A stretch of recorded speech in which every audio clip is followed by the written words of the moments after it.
ओम नमो भगवते वासुदेवाय नमः.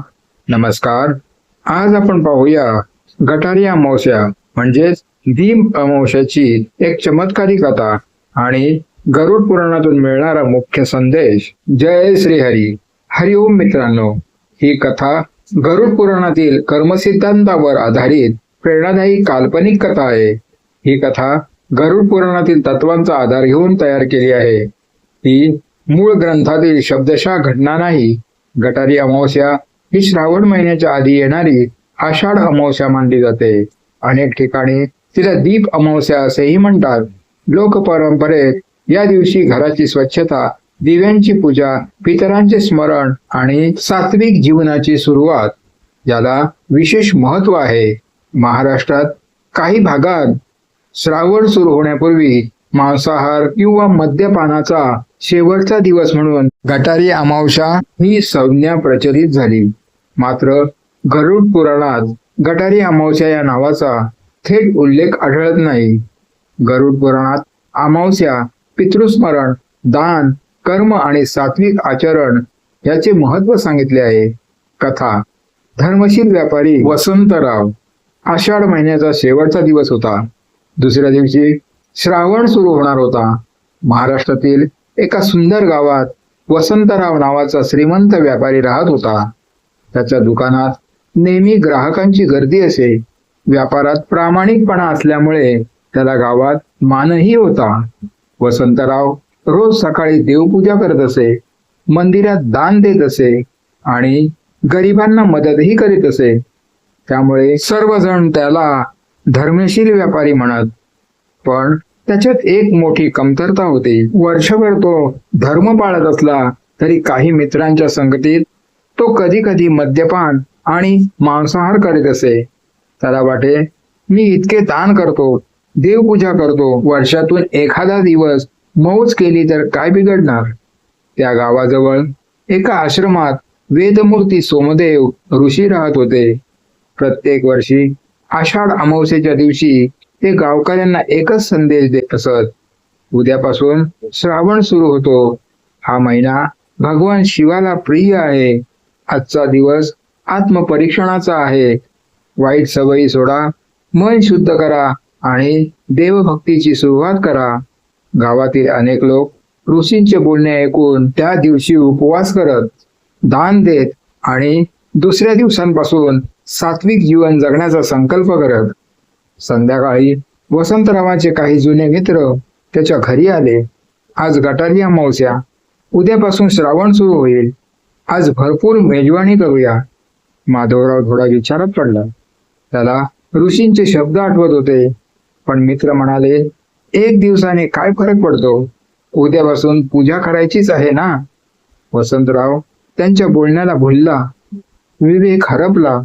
त्या रात्री मोठी मेजवानी झाली, मद्यपान झाले, मांसाहार झाला, गप्पा, हशा आणि अहंकारात वेळ गेला. घरी आल्यावर वसंतराव इतका थकला की देवासमोर दिवा लावायचाही विसरला. त्या रात्री मेजवानीनंतर वसंतराव थकून झोपला. बाहेर अमावस्येचा गडद अंधार होता. आकाशात चंद्र नव्हता. गावभर शांतता पसरली होती. मध्यरात्री अचानक त्याला एक विचित्र अनुभव आला. त्याला वाटले तो आपल्या घरात नसून एका अनोळखी, धुसर आणि भयावह प्रदेशात उभा आहे. चारही बाजूंना दाट धुके होते. दूरवरून मंद घंटानाद आणि गंभीर मंत्रोच्चार ऐकू येत होते. वातावरणात एक अनामिक भीती होती. वसंतराव घाबरून इकडे तिकडे पाहू लागला. अचानक समोर दोन तेजस्वी पण गंभीर व्यक्ती प्रकट झाल्या. त्यांच्या हातात दंड होता. डोळ्यात विलक्षण तेज होते आणि चेहऱ्यावर कठोर शांतता होती. त्यापैकी एक म्हणाला, वसंतराव, घाबरू नकोस. आम्ही तुला शिक्षा देण्यासाठी नाही, तर तुझ्या कर्माचे सत्य दाखवण्यासाठी आलो आहोत. क्षणात त्याच्या पायाखालची जमीन हलू लागली आणि तो त्या दोघांसोबत एक विशाल मार्गावर पोहोचला. तो मार्ग दोन भागात विभागला होता. एका बाजूला सुंदर प्रकाश, सुगंधी फुले, दिव्य संगीत आणि प्रसन्न चेहरे दिसत होते. तर दुसऱ्या बाजूला काळोख, काटेरी झाडे रडणारे आवाज आणि दुःखी आत्मे दिसत होते. वसंतरावाने विचारले, हे दोन वेगवेगळे मार्ग कोणते? ते उत्तरले, हे मनुष्याच्या कर्माचे परिणाम आहेत. सत्कर्म प्रकाशाकडे नेतात तर अधर्म अंधाराकडे. थोड्याच अंतरावर एक विशाल आरसा उभा होता, पण त्या आरशात चेहरा दिसत नव्हता. त्यात आयुष्यातील प्रत्येक घटना दिसू लागली. लहानपणी आईला दिलेला शब्द, गरिबांना केलेली मदत, भुकेलेला दिलेली भाकरी, मंदिरात केलेले दान, हे पाहून वसंतरावांच्या चेहऱ्यावर समाधान आले. पण लगेच दृश्य बदलले. त्याला स्वतःचे मद्यपान करतानाचे दृश्य दिसले. मित्रांच्या दबावाखाली विवेक सोडतानाचे क्षण दिसले. रागाने बोललेले कटू शब्द दिसले. स्वार्थासाठी केलेल्या छोट्या चुका दिसल्या. तो लाजेने खाली मान घालून उभा राहिला. समोर एक विशाल सभामंडप होता. तेथे तेजस्वी प्रकाशात चित्रगुप्त विराजमान होते. त्यांच्या समोर एक दिव्य ग्रंथ उघडा होता. त्याने एकही शब्द न बोलता ग्रंथाचे पान उघडले. त्या प्रत्येक पानावर वसंतरावाच्या आयुष्यातील कर्माची नोंद होती. सत्कर्म सोन्याच्या अक्षरात चमकत होते. दुष्कर्म काळ्या अक्षरात स्पष्ट दिसत होते.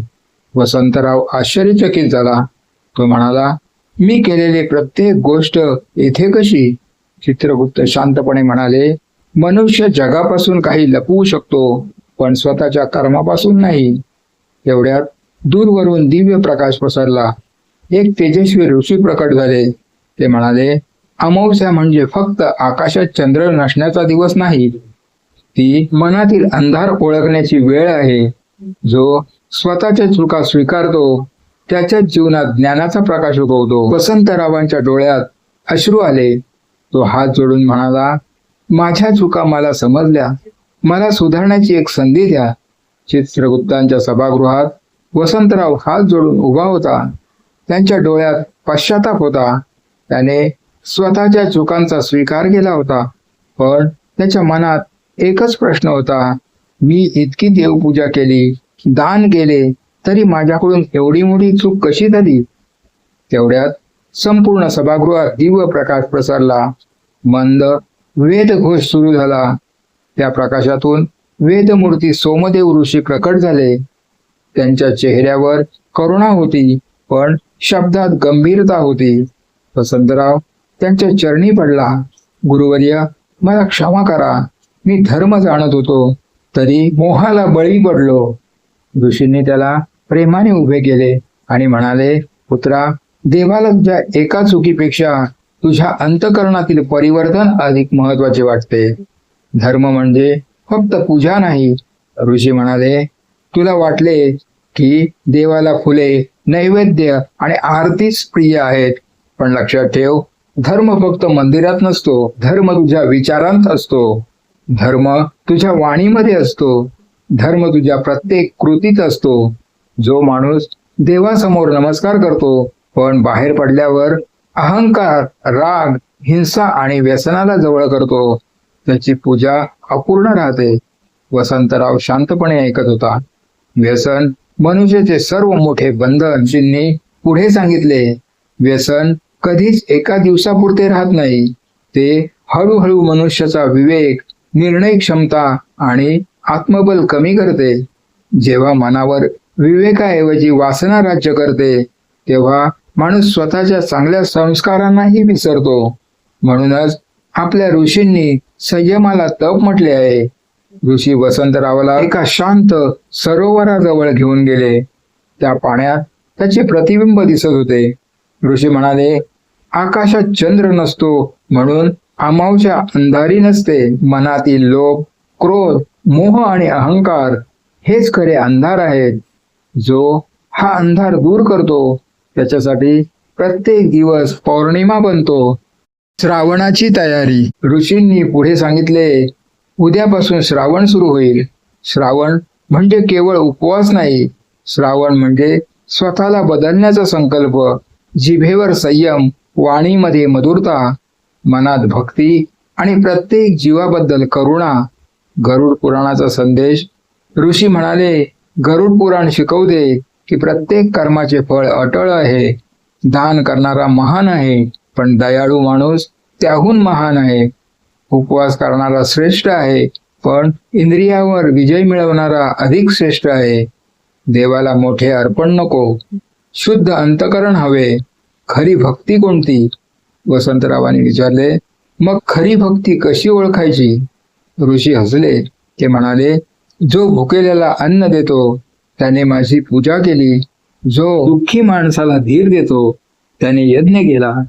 जो आई वडिलांची सेवा करतो त्याने तीर्थयात्रा केली. जो स्वतःच्या वाईट सवयी सोडतो त्याने सर्वात मोठे व्रत केले. ऋषींनी वसंतरावाच्या डोक्यावर हात ठेवला. आज तुला दुसरी संधी मिळत आहे. भूतकाळ बदलू शकत नाहीस, पण भविष्य घडवू शकतोस. आजपासून प्रत्येक अमावस्येला स्वतःच्या मनाचा विचार कर. प्रत्येक श्रावणात एक तरी वाईट सवय सोड. प्रत्येक दिवसात एक तरी सत्कर्म कर आणि प्रत्येक श्वासात देवाचे स्मरण ठेव. हे शब्द ऐकताच वसंतरावाच्या डोळ्यातून अश्रू वाहू लागले. त्याच्या मनातील अहंकार वितळला आणि त्याला जाणवले की खरा धर्म बाह्य औडंबरात नसून शुद्ध विचार, संयमी आचरण आणि दयाळू स्वभावात आहे. ऋषींच्या या उपदेशाचा सार असा आहे की धर्म हा केवळ विधिविधानांचा संग्रह नसून जीवन जगण्याची पद्धत आहे. गरुड पुराण कर्म, सत्य, दया, संयम आणि आत्मपरीक्षण यांना महत्त्व देते. म्हणून गटारी अमावस्या असो किंवा कोणताही दिवस, वाईट सवयींचा त्याग करून सदाचाराचा मार्ग स्वीकारणे हाच खरा आध्यात्मिक संदेश आहे. आता आपण गरुड पुराणातील संदेश पाहू. कृपया लक्ष असू द्या. हा भाग गरुड पुराणातील कर्म, धर्म, पापपुण्य आणि सदाचाराच्या शिकवणीचा आशय सांगतो. गटारी अमावस्या या नावाचा थेट उल्लेख गरुड पुराणात नाही. खालील संदेश त्या ग्रंथातील व्यापक तत्वावर आधारित आहे. ऋषींचा उपदेश ऐकल्यानंतर वसंतराव नम्रपणे म्हणाला, गुरुवर्य, मला सांगा, गरुड पुराण मनुष्याला नेमकं काय शिकवते? लोक त्याला फक्त मृत्यूनंतरच्या गोष्टींचा ग्रंथ म्हणतात, पण जिवंत असताना त्याचा उपयोग काय? ऋषी मंद हसले आणि म्हणाले, पुत्रा, हीच सर्वात मोठी गैरसमजूत आहे. गरुड पुराण केवळ मृत्यूचे वर्णन करणारा ग्रंथ नाही, तो जीवन योग्य पद्धतीने कसे जगावे याचाही मार्ग दाखवतो. एक, प्रत्येक कर्माची नोंद होते. ऋषी म्हणाले, माणूस जगापासून आपली चूक लपवू शकतो, पण परमात्म्यापासून नाही. तू बोललेला प्रत्येक शब्द, तुझ्या मनात आलेला प्रत्येक विचार, तुझ्या हातून झालेले प्रत्येक कर्म यांची नोंद विश्वाच्या नियमात होत असते. सत्कर्म केले तर पुण्य वाढते, दुष्कर्म केले तर त्याचे परिणामही भोगावे लागतात. म्हणूनच प्रत्येक कृतीपूर्वी विवेक जागृत ठेवणे आवश्यक आहे. 2, मनुष्याचा सर्वात मोठा शत्रू मोह. ऋषी पुढे म्हणाले, वसंतरावा, तुला कोणी जबरदस्तीने चुकीच्या मार्गावर नेले नाही. मोहाने तुझा विवेक हरवला. लोभ, अहंकार, क्रोध, मत्सर आणि वाईट संगत हेच मनुष्याचे खरे शत्रू आहेत. गरुड पुराण शिकवते की जो स्वतःच्या मनावर विजय मिळवतो तोच खरा विजेता असतो. 3, व्यसनांचे परिणाम. ऋषी गंभीर आवाजात म्हणाले, मद्य किंवा कोणतेही व्यसन मनुष्याच्या विचारशक्तीवर पडदा टाकते. जेव्हा विवेक नष्ट होतो तेव्हा पाप सहज घडते. म्हणूनच धर्मशास्त्रामध्ये संयमाला सर्वश्रेष्ठ तप मानले आहे. श्रावणासारख्या पवित्र महिन्याची सुरुवात शुद्ध शरीर, शुद्ध मन आणि शुद्ध आचरणाने करावी चा संदेश भारतीय परंपरेत दिला जातो. 4, दया हीच सर्वात मोठी पूजा. ऋषींनी वसंतरावाला एका गरीब वृद्धाचे दृश्य दाखवले. त्या वृद्धाला भूक लागली होती. ऋषी म्हणाले, तू मंदिरात 1000 दिवे लावलेस तरी चालतील, पण जर भुकेल्या माणसाला अन्न दिले नाही तर तुझी भक्ती अपूर्ण राहील. गरुड पुराणात दान, सेवा, करुणा आणि सत्य यांना अत्यंत महत्त्व दिले आहे. देवाला सोन्याचे दागिने नकोत, देवाला दयाळू मन हवे. 5, अमावस्या म्हणजे आत्मपरीक्षण. ऋषी म्हणाले, अमावस्या म्हणजे अंधाराचा उत्सव नाही, ती स्वतःच्या जीवनाचा विचार करण्याची वेळ आहे. या दिवशी स्वतःला प्रश्न विचार, मी कोणाला दुःख दिले का? माझ्याकडून कोणती चूक झाली? मी कोणाला मदत केली? मी माझ्या वाईट सवयी कमी केल्या का? जो स्वतःला ओळखतो तोच देवाला ओळखतो. 6. मृत्यूची भीती नाही, कर्माची जाणीव असावी. वसंतरावांनी विचारले, गुरुवर्य, मृत्यूची भीती वाटावी का? ऋषी हसून म्हणाले, नाही, मृत्यू अटळ आहे. भीती जर बाळगायची असेल तर वाईट कर्म करण्याची बाळग. कारण मृत्यू प्रत्येकाला येतो, पण कर्माचे फळही प्रत्येकालाच मिळते. 7. जीवन बदलण्याची संधी. ऋषींनी वसंतरावांच्या डोक्यावर हात ठेवला. देव प्रत्येकाला दुसरी संधी देतो. काल चुकीचा गेला असेल, आज सुधार. आज चूक झाली असेल, उद्या सत्कर्म कर. भूतकाळ बदलता येत नाही, पण भविष्य नक्की बदलता येतो. वसंतरावांचा संकल्प. ऋषींचे शब्द ऐकून वसंतराव भावूक झाला. तो म्हणाला, आजपासून मी माझ्या जीवनात बदल करीन. मद्य, अहंकार आणि वाईट संगतीचा त्याग करीन. प्रत्येक अमावस्येला आत्मपरीक्षण करीन. प्रत्येक श्रावणात भक्ती, सेवा आणि संयम पाळीन. ऋषी समाधानाने हसले. ते म्हणाले, हीच गरुड पुराणाची खरी शिकवण आहे. गरुड पुराणाचा मुख्य संदेश भीती निर्माण करणे नाही, तर जबाबदारीची जाणीव करून देणे आहे. हा ग्रंथ सांगतो की मनुष्याने सत्य, दया, संयम, सेवा, दान आणि सत्कर्म याचा मार्ग स्वीकारावा. लोकपरंपरेतील गटारी अमावस्या कोणत्याही स्वरूपात साजरी केली जात असली तरी आध्यात्मिक दृष्टीने ती वाईट सवयींचा त्याग करून आत्मपरीक्षण करत श्रावण महिन्याची सात्विक सुरुवात करण्याची संधी म्हणून पाहता येते. पहाटेचा मंद प्रकाश खिडकीतून घरात येत होता. पक्ष्यांचा किलबिलाट सुरू झाला होता. वसंतराव अचानक दचकून जागा झाला. त्याच्या अंगावर घाम होता आणि श्वास वेगाने चालू होता. त्याने आजूबाजूला पाहिले. तो आपल्या घरातच होता. देवघरातील दिवा मात्र विझलेला होता. क्षणभर त्याला वाटले की हे सर्व फक्त एक स्वप्न होते, पण त्या स्वप्नातील प्रत्येक शब्द, प्रत्येक दृश्य आणि ऋषींचा उपदेश त्याच्या मनावर कोरला गेला होता. तो हळूहळू देवघरात गेला. विझलेला दिवा स्वच्छ करून पुन्हा प्रज्वलित केला. हात जोडून तो म्हणाला, हे प्रभू, आजपर्यंत मी भक्ती केली, पण माझ्या मनातील दोषांकडे दुर्लक्ष केले. आजपासून माझे जीवन बदलण्याची शक्ती मला द्या. त्या क्षणापासून वसंतरावाने स्वतःशी काही ठाम संकल्प केले. कोणत्याही प्रकारच्या व्यसनांपासून दूर राहायचे, वाईट संगत सोडायची, प्रत्येक दिवसाची सुरुवात प्रार्थना आणि सत्कर्माने करायची. प्रत्येक अमावस्येला आत्मपरीक्षण करायचे. श्रावण महिन्यात सात्विक आहार, जप, दान आणि सेवा करायची. दुसऱ्या दिवशी वसंतरावाने आपल्या दुकानातील सर्व नोकरांना प्रेमाने बोलावले. तो म्हणाला, आजपर्यंत मी तुमच्याकडून काम करून घेतले, पण तुमच्या अडचणी समजून घेतल्या नाहीत. आजपासून प्रत्येकाशी आदराने वागेन. त्याने गरिबांसाठी दर आठवड्याला अन्नदान सुरू केले. गावातील मंदिराची स्वच्छता करण्यासाठी स्वतः पुढाकार घेतला. वृद्ध आणि आजारी लोकांना औषधांची मदत करू लागला. गायींना चारा घालणे, पक्ष्यांसाठी पाणी ठेवणे आणि गरजू विद्यार्थ्यांना पुस्तकं देणे हे त्याचे नित्याचे काम झाले. काही महिन्यांनी गावातील लोक म्हणू लागले, हा तोच वसंतराव आहे का? पूर्वी श्रीमंतीचा अभिमान होता, आता नम्रतेचा आदर्श झाला आहे. वृद्ध ऋषी हसून म्हणाले, मनुष्याचा सर्वात मोठा विजय दुसऱ्यांवर नसतो, तर स्वतःच्या दोषांवर असतो. श्रावण संपेपर्यंत वसंतरावाच्या चेहऱ्यावर एक वेगळी शांतता दिसू लागली. त्याला समजले की खरी भक्ती मोठ्या पूजा, मोठ्या दानात नाही, तर शुद्ध मन, संयमी जीवन आणि दयाळू आचरणात आहे. त्याने आपल्या मुलांनाही सांगितले, धर्म म्हणजे भीती नव्हे, तर योग्य जीवन जगण्याची कला आहे. प्रत्येक अमावस्या आपल्याला आपल्या मनातील अंधार ओळखण्याची संधी देते. वसंतरावाच्या परिवर्तनातून एक महत्वाचा संदेश मिळतो. चूक झाली तरी पश्चाताप करून स्वतःमध्ये बदल घडवता येतो. वाईट सवयी सोडणे हेच सर्वात मोठे व्रत आहे. दान, सेवा, संयम आणि सत्य यामुळेच जीवनात खरा आनंद मिळतो.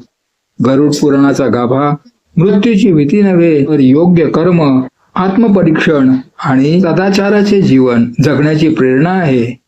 याच परिवर्तनामुळे वसंतराव केवळ यशस्वी व्यापारी राहिला नाही, तर संपूर्ण गावासाठी धर्म, नम्रता आणि सत्कर्म याचा जिवंत आदर्श बनला.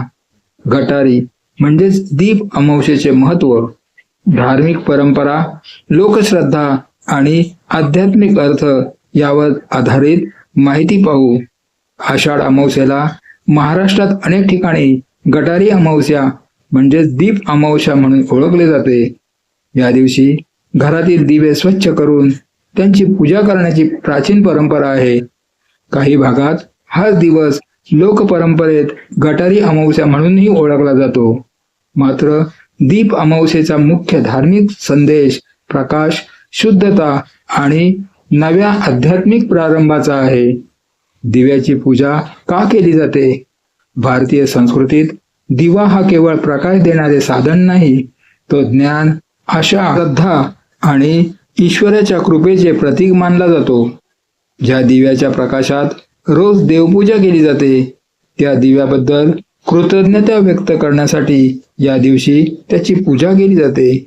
पितळ, तांबे किंवा मातीचे दिवे स्वच्छ धुवून त्यांना हळद कुंकू लावले जाते, फुले वाहिली जातात आणि नवीन वात व तिळाचे किंवा तुपाचे तेल घालून दिवा प्रज्वलित केला जातो. यामागील संदेश असा आहे की ज्याने आपल्या जीवनात प्रकाश दिला त्याचा आदर करा. अंधारातून प्रकाशाकडे जाण्याचा संदेश. अमावस्येच्या रात्री आकाशात चंद्र नसतो, बाहेर अंधार असतो, पण त्याच अंधारात एक छोटासा दिवा संपूर्ण वातावरण उजळवतो. हीच आपल्या जीवनाची शिकवण आहे. अज्ञानाचा अंधार, रागाचा अंधार, लोभाचा अंधार, अहंकाराचा अंधार हे सर्व दूर करण्यासाठी ज्ञान, भक्ती आणि सदाचाराचा दिवा लावावा. म्हणूनच उपनिषदांतील प्रार्थना आठवते, तमसो मा ज्योतिर्गमय, म्हणजेच हे प्रभो, मला अंधारातून प्रकाशाकडे घेऊन जा. श्रावण महिन्याचे स्वागत. दीप अमावस्येनंतर श्रावण महिना सुरू होतो. श्रावण हा भगवान शिवाला प्रिय मानला जाणारा जप, तप, व्रत आणि भक्तीचा महिना आहे. म्हणून दीप अमावस्या म्हणजे घराची स्वच्छता, मनाची शुद्धी, वाईट सवयींचा त्याग आणि भक्तीच्या नव्या प्रवासाची सुरुवात. अनेक कुटुंबात या दिवशी संपूर्ण घर स्वच्छ करून देवघर विशेष सजवले जाते. याचा गरुड पुराणाच्या शिकवणीशी संबंध. गरुड पुराणात दीप अमावस्या या नावाचा थेट उल्लेख नसला तरी त्यातील कर्म, दान, आत्मपरीक्षण आणि सात्विक जीवन याची शिकवण या दिवसांच्या भावनेशी सुसंगत आहे. या दिवशी अनेक जण पितरांचे स्मरण करतात, गरजू लोकांना अन्नदान करतात, देवपूजा करतात आणि पुढील काळात अधिक संयमी व सात्विक जीवन जगण्याचा संकल्प करतात. दीपाचे आध्यात्मिक प्रतीक. धार्मिक परंपरेनुसार दिव्याचे प्रत्येक घटक एक संदेश देतात. दिवा मानवी शरीर, तेल किंवा तूप, श्रद्धा आणि प्रेम, वात, मन आणि आत्म्याची जागृती, ज्योत, ज्ञान, सत्य आणि ईश्वराचा प्रकाश. जोपर्यंत श्रद्धेचे तेल आणि चांगल्या विचारांची वात असते तोपर्यंत जीवनात ज्ञानाचा प्रकाश कायम राहतो. दीप अमावस्येला काय करावे? या दिवशी अनेक जण पुढील गोष्टी करतात. घरातील सर्व देवदिवे स्वच्छ करून पूजा करणे, देवघरात तुपाचा किंवा तिळाच्या तेलाचा दिवा लावणे, भगवान शिव, श्री विष्णू किंवा कुलदैवताचे स्मरण करणे, पितरांसाठी प्रार्थना करणे, गरजू व्यक्तींना अन्न, वस्त्र किंवा इतर आवश्यक वस्तूंचे दान करणे. श्रावण महिन्यात पाळायच्या सात्विक संकल्पाची सुरुवात करणे. दीप अमावस्येचा संदेश. दीप अमावस्या आपल्याला सांगते की जीवनात कितीही अंधार असला तरी एक छोटासा दिवा तो दूर करू शकतो.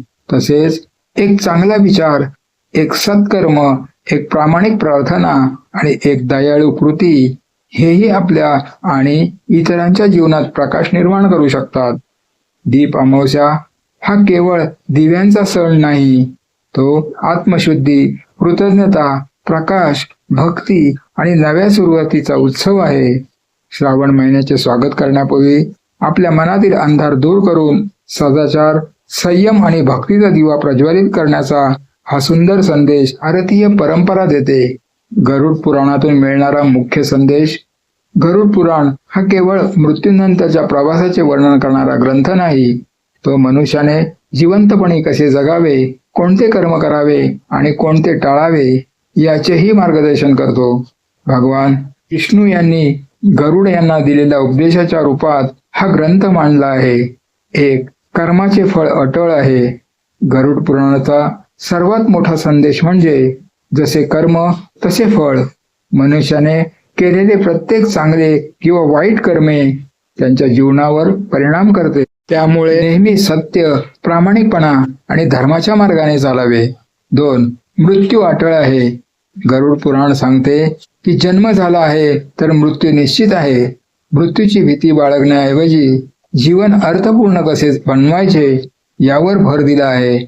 प्रत्येक दिवस शेवटचा असू शकतो, म्हणून प्रत्येक दिवस सत्कर्मात घालवावा. 3, धर्म म्हणजे योग्य आचरण.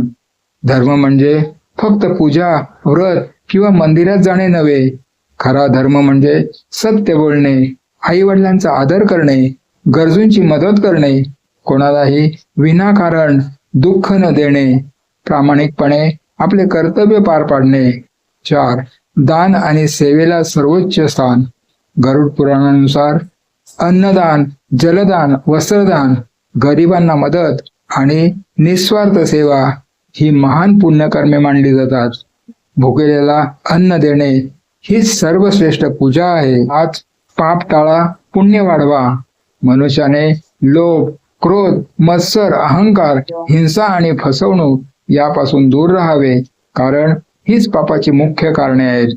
त्याऐवजी दया, क्षमा, संयम, प्रेम आणि करुणा यांचा स्वीकार करावा. 6, आत्मपरीक्षण करा. गरुड पुराण शिकवते की मनुष्याने वेळोवेळी स्वतःला प्रश्न विचारावा. मी आज कोणाला आनंद दिला? माझ्याकडून कोणती चूक झाली? मी ती सुधारण्याचा प्रयत्न केला का? मी देवाचे स्मरण केले का? हे आत्मपरीक्षण मन शुद्ध करते. 7, चांगल्या संगतीचे महत्व. वाईट संगत माणसाला अधर्माकडे नेते, तर चांगली संगत त्याला सत्कर्माच्या मार्गावर ठेवते. म्हणून संत, ज्ञानी व्यक्ती आणि सदाचारी लोकांच्या सहवासात राहण्याचा सल्ला दिला आहे. 8, भक्ती आणि कर्म यांचा समतोल. फक्त पूजा करूनच चालत नाही आणि फक्त कर्म करूनही चालत नाही. भक्ती आणि सत्कर्म याचा समतोल राखणे आवश्यक आहे. देवभक्तीबरोबरच चांगले आचरणही तितकेच महत्वाचे आहे. गरुड पुराणाचा अंतिम संदेश. गरुड पुराणाचा सार एका वाक्यात सांगायचा तर जीवन असे जगा की मृत्यूची भीती वाटू नये आणि आपल्या कर्माचा पश्चाताप करावा लागू नये. याचा उद्देश माणसाला घाबरवणे नाही, तर सदाचार, दया, सत्य, सेवा, संयम आणि ईश्वर भक्ती यांच्या मार्गावर चालण्याची प्रेरणा देणे हा आहे. गटारी अमावस्या, दीप अमावस्या किंवा इतर कोणतेही पवित्र दिवस असो, गरुड पुराणाचा मुख्य संदेश एकच आहे. वाईट सवयीचा त्याग करा, चांगले कर्म करा, प्रत्येक जीवाशी दयाळूपणे वागा आणि ईश्वराचे स्मरण ठेवून अर्थपूर्ण जीवन जगा. याच मार्गाने मनाला शांती आणि जीवनाला खरा आध्यात्मिक अर्थ प्राप्त होतो. व्हिडिओ आवडल्यास लाईक करा, तुमच्या मित्र आणि कुटुंबियांसोबत शेअर करा आणि तुमची प्रतिक्रिया कमेंट्स मध्ये नक्की कळवा. अशाच माहितीपूर्ण व्हिडिओसाठी आमच्या चॅनलला सबस्क्राईब करायला विसरू नका आणि बेल आयकॉनवर क्लिक करा, जेणेकरून तुम्हाला नवीन व्हिडिओचे नोटिफिकेशन लगेच मिळेल. जय हिंद, जय महाराष्ट्र. धन्यवाद.